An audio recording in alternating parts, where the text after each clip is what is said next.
देश में हुए बड़े आतंकी हमले के बाद पूरा विपक्ष सरकार के साथ खड़ा है। विपक्ष ने साफ कर दिया है कि दुश्मनों के खिलाफ भारत सरकार जो भी एक्शन लेगी, हम उसके लिए सरकार के साथ कंधे से कंधा मिलाकर खड़े हैं। सर्वदलीय बैठक में शामिल होने के बाद खुद राहुल गांधी ने यह बात कही थी और कहा था विपक्ष सरकार के साथ है। कांग्रेस सांसद राहुल गांधी इस मामले में घायल लोगों से मिलने के लिए जम्मू कश्मीर के दौरे पर भी गए थे। श्रीनगर दौरे के बाद राहुल गांधी ने हमले में पीड़ित लोगों से अस्पताल में जाकर मुलाकात की। इस दौरान राहुल गांधी ने कहा कि आतंकियों का इरादा समाज को बांटना है और हमें आतंकियों को सफल नहीं होने देना है। साथ ही साथ राहुल गांधी ने कहा जो कुछ हुआ है उसके पीछे समाज को विभाजित करने का विचार है और यह महत्वपूर्ण है कि प्रत्येक भारतीय एकजुट होकर आतंकियों द्वारा की जा रही कोशिशों को विफल करे। वहीं अब श्रीनगर दौरे के बाद राहुल गांधी हैदराबाद में आयोजित भारत शिखर सम्मेलन में शामिल हुए। इस सम्मेलन को संबोधित करते हुए राहुल गांधी ने आज की राजनीति का जिक्र करते हुए कहा कि कुछ साल पहले कांग्रेस पार्टी खुद को पूरी तरह से फंसा और अलग अलग महसूस कर रही थी, लेकिन नई राजनीति जो आक्रामक है और जहां विपक्ष से संवाद नहीं बल्कि उसे कुचलने का प्रयास होता है, उसने हमारे सभी रास्ते बंद कर दिए हैं। मीडिया और माहौल दोनों ने हमें स्वतंत्र रूप से काम करने की अनुमति नहीं दी। इसके साथ साथ राहुल गांधी ने बताया कि इसी स्थिति में कांग्रेस ने अपने इतिहास में झोंका और कन्याकुमारी से कश्मीर तक की भारत जोड़ो यात्रा निकालने का फैसला लिया था। साथ ही साथ राहुल गांधी ने कहा कि इस यात्रा में मैंने दो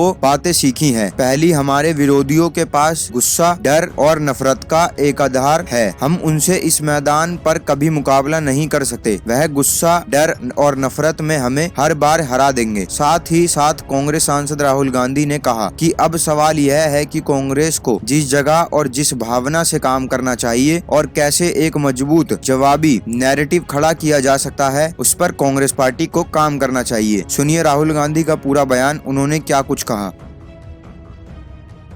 This new politics, aggressive politics, a politics where the opposition is not talked to, but the idea is to crush the opposition. And we found that all our avenues were compromised. The media, the general atmosphere did not allow us to operate the way we would like. And so we reached back into our history and we decided to walk from Kanyakumari, which is one of the southernmost parts of our country, all the way to Kashmir, where I was yesterday. And I'd like to tell you a little bit about what I and some of my colleagues discovered on that journey. It's not a small walk, 4,000 kilometers.